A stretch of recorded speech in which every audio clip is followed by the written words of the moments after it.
you've been doing this trade for several years now, and you have a sizable, your account is large, and you sometime you'll do 20 contracts, as I have highlighted here. Sometimes you do 10, sometimes you do 40, right? Contracts. I think the most I've seen you do is maybe 45, 50. And but I've never seen you, out of all these years of doing it, I've never seen you have a bigger loss than 6K on a day. Yeah, And most 6K, of I the think that's time, how it if you works. get, Yeah. Hmm. yeah, and most of the time when you lose, it's around that 2K amount if you're gonna take a loss, right? And like Hmm. work bad losses around that 2K, right? Right. And so my question is that in this video, we're going over a day trade recap from Dr. Metals. Dr. Metals is one of the best zero DTE traders in the world, and he has a course out called the Statistical Day Trading Course. If you want to learn from him, we encourage you to take a look at that course or join the Dorian Trader, and you can learn firsthand from him and others at the Dorian Trader. I'm liking the increased volatility Mm-hmm. that's out there. It is hurting some of my VIX trades that I had put on with the spike up because it's kind of remaining. So Mm-hmm. those aren't doing so great, but we still got time on it. And again, I even though I'm counting on a quick reversion, I always put them on with you know three, actually more like 4 to 6 weeks on. So we'll see how those go. But those are one of them's kind of barely profitable. I think the UVXY trade, which is a little bit of the leverage, and yeah, and the VIX trade is actually still not profitable. But Mm-hmm. with that being said, the zero DTE has really been good. I had a minus 2,000 loss a couple of days ago when we had that really topsy-turvy day. And I didn't post. I think I just kind of commented on there because there was a lot of adjusting and Mm-hmm. whatnot because that was a crazy day up and down. And again, the trade log was so long with all the adjustments. It, Oh, it, it okay. almost didn't Okay. make sense to post. It was kind of tough to follow. But yeah, Yeah. I wound up enduring a stop on the put side and the call side. But other than that, the last 2 weeks or so has been a nice little streak. And yesterday, um, we had some pre-market news. There was something Mm-hmm. going on. Mm-hmm. And I saw when the SPX dropped by about 30 points, sort of Mm-hmm. around 11 o'clock-ish or so. And then it made that comeback a little bit, and we were down about 15 points.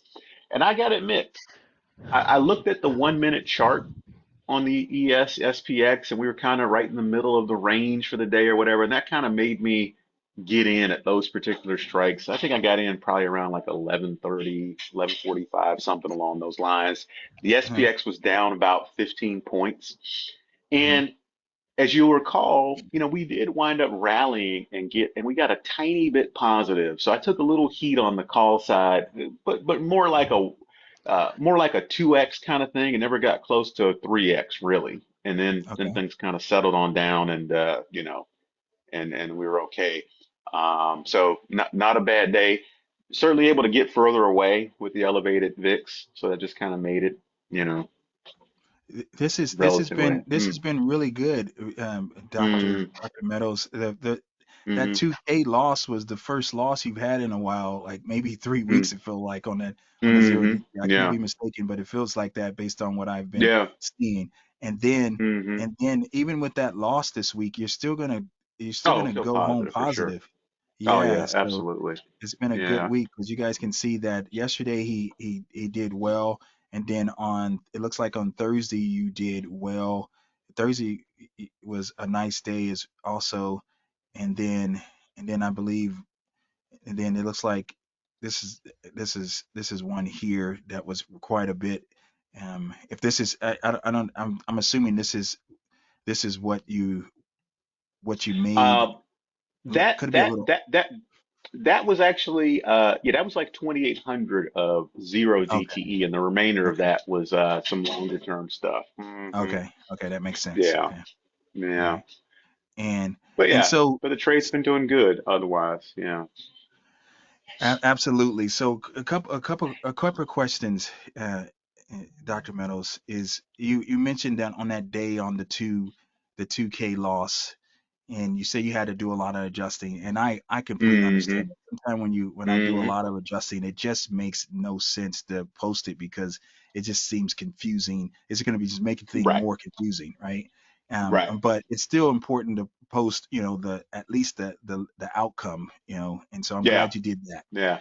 Yeah. But what Absolutely. type of Yeah. adjusting were you doing? Was it anything outside of Well, the statistical day trading course, or was it all in line with that? Um, no, it was all in line with that. So I think I endured a put side stop out Mm-hmm. initially, right? And I wound up kind of re-entering on the put side, rolling down the call side, that kind of deal. And then the Mm-hmm. market rallied back up the other way, and I took another hit on the call side.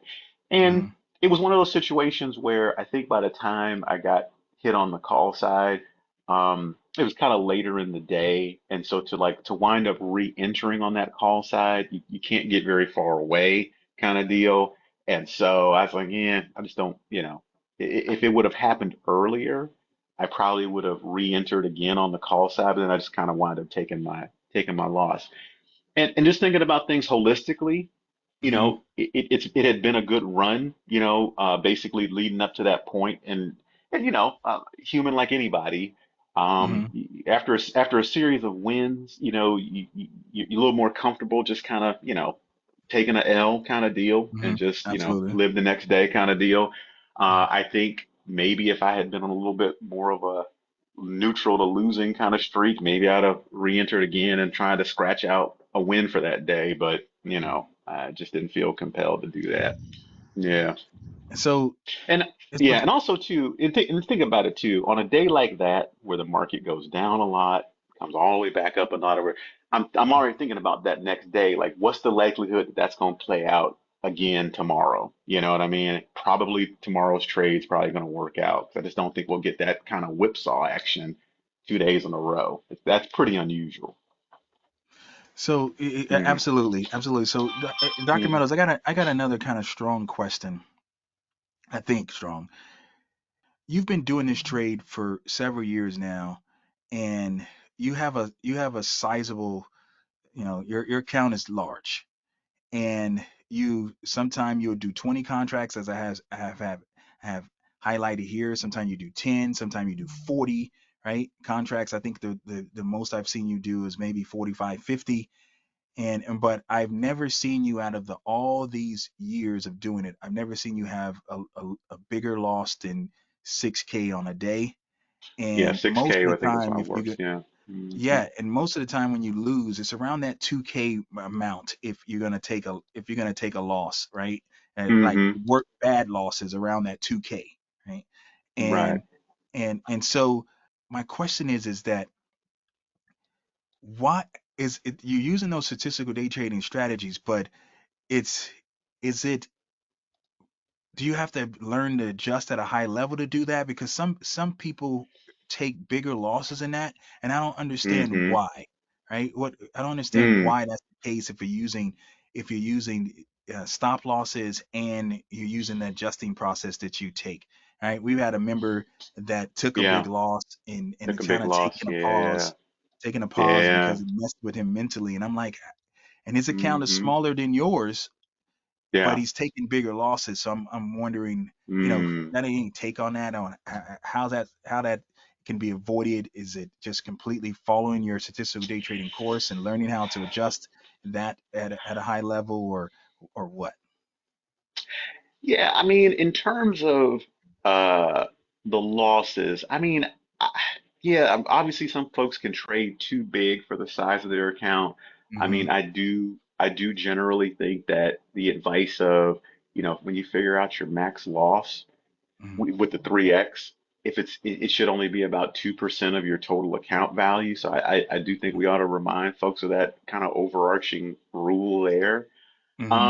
And in my experience, when people have taken these big losses, man, I know some people sometimes put on the mental stops kind of deal, where they Mm-hmm. don't have like a real stop loss on. Mm-hmm. That's been certainly a a cause for blowups. Um, so yeah, and then maybe like not adjusting when they should. But yeah, it's mainly been the stop loss kind of thing. I mean, if Okay. you're actually trading this thing mechanically and you're making the adjustments and all that kind of stuff, it's like I said, I feel confident, particularly if you got time to, watch it to some degree. Um, why you should take a big loss. It's interesting. Tammy, the trader I oftentimes reference that trade this or whatever. Mhm. She's actually been posting that she's been having a lot more slippage with her stops and stuff like that recently, to the point where she's kind of decreased her size, and she's talking with, I think she does interactive brokers, and Mhm. whatnot. Okay. Because certainly a missed stop loss. I mean, that could be a source of big losses that's outside of Mhm. your control, even if you're doing things right. So I found that was Absolutely. kind of interesting that she had been talking about that. That she's noticing slippage getting a little bit worse. I don't know if anybody honestly trades on interactive brokers routinely in our cohort here has noticed anything along those lines. I've traded a little bit, and I've noticed that the mid prices are a lot different than the tasty trade mid prices, and so you can Mm, have bad feels that way. yeah. And Mm-hmm. if that's the only platform you trade, you don't really realize how some of those numbers are bad with Mm-hmm. interactive. And maybe it's because that I'm using a new platform that they have, and maybe it's some Mm-hmm. glitch in that new platform, because interactive broker's been around for 1,000 years. You should be getting good feels with that one, right? With Mm-hmm. their Yeah. flagship platform, you should be getting good feels. Yeah. Absolutely. So that's the key, you guys, is that is if you and chime in, Dr. Meadows, if this what I'm about to say is not correct, is that if you follow the process that he teaches in the statistical day trading course, you should be able to avoid big losses, keep your loss to two times your size of your account. Obviously, if you're trying this and you're trying it with a certain amount of money and you're okay with losing that certain amount of money, you might stress that a little bit for the learning process. But you if you have a good size account and you've been doing well, and then now you go through a bad streak, you have to you have to cut your size. You have to cut your size until you get back in a good mental state. It's no way you should continue to take big losses, and because it's going to eventually get you out of the game if you don't understand the risk management level. Right? Dr. Meadows has an account that he can do 50 contracts every time if he wanted to, but he doesn't. And he's awesome at this trade. So you And have to and realize that. yeah. And honestly too, it's like, if the trade were going smoother without the adjustments, Mhm, a much, generally speaking, I mean, we're having a nice little stretch here where things are mhm, working out great, but I'm like I said, I don't think this is going to last. I mean, if it does, yeah, we'll start to crank crank the size back up.